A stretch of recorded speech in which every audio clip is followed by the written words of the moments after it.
Pak Edi, ini sampai sejauh ini mau sampai kapan kemudian kebijakan-kebijakan yang sekarang diambil oleh pemerintah, karena harus cepat tindakannya? Oke, jadi begini ya, kalau dari sisi pemerintah, itu pemerintah sadar betul bahwa corona ini dampaknya kan kedua sisi supply dengan sisi demand. Nah, oleh karena itu kebijakan pemerintah itu diarahkan kedua sisi tersebut.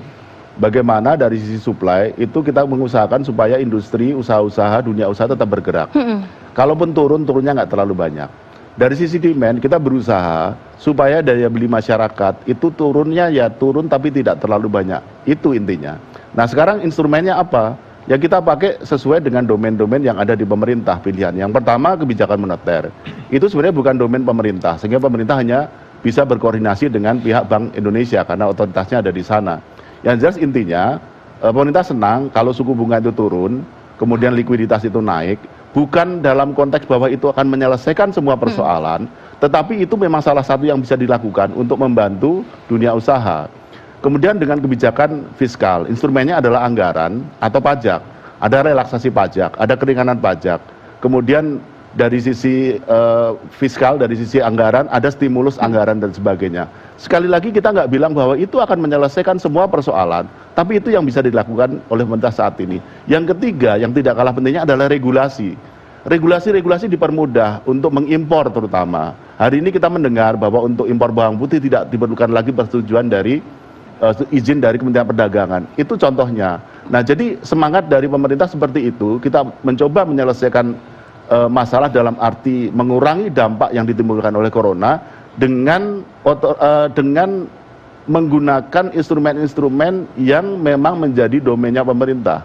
Jadi pemerintah melakukan yang bisa dilakukan. Jadi konteksnya kita tidak menjamin, tapi kita melakukan yang bisa dilakukan. Nah, kalau nanti ternyata ada hal-hal yang dirasa perlu dilakukan dan dianggap belum dilakukan oleh pemerintah, kita terbuka. Termasuk kalau ada kebijakan dianggap tidak efektif.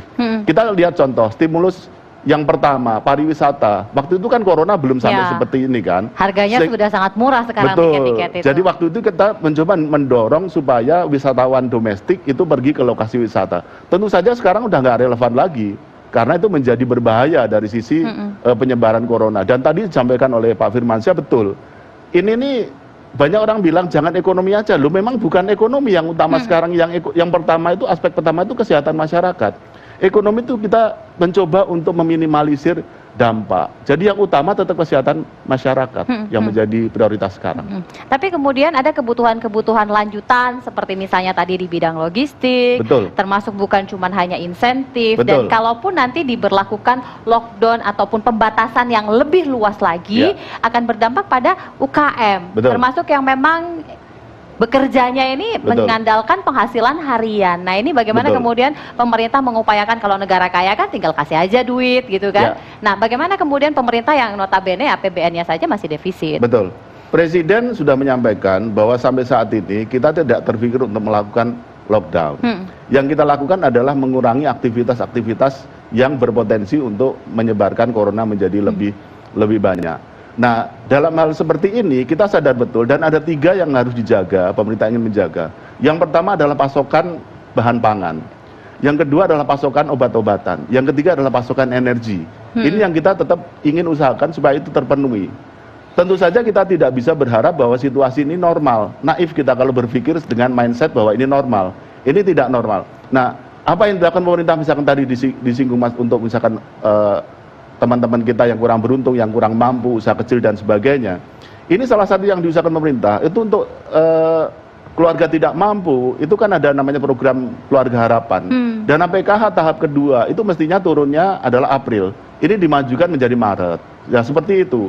Kemudian usaha kecil, itu kita harapkan bahwa kita memang tidak secara langsung mungkin menginjeksi usaha kecil, tapi kita harapkan ada permintaan terhadap produk-produk usaha kecil yang tetap berjalan. Selain tadi yang saya sebut dana program Keluarga Harapan, itu juga ada bantuan pangan non tunai yang nanti dikembangkan menjadi kartu sembako.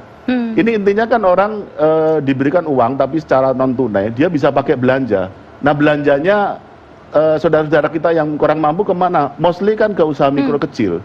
Jadi kita juga memikirkan usaha mikro kecil meskipun tidak selalu dalam arti secara langsung pemerintah beli produknya dan sebagainya, tapi kita berpikir ke sana.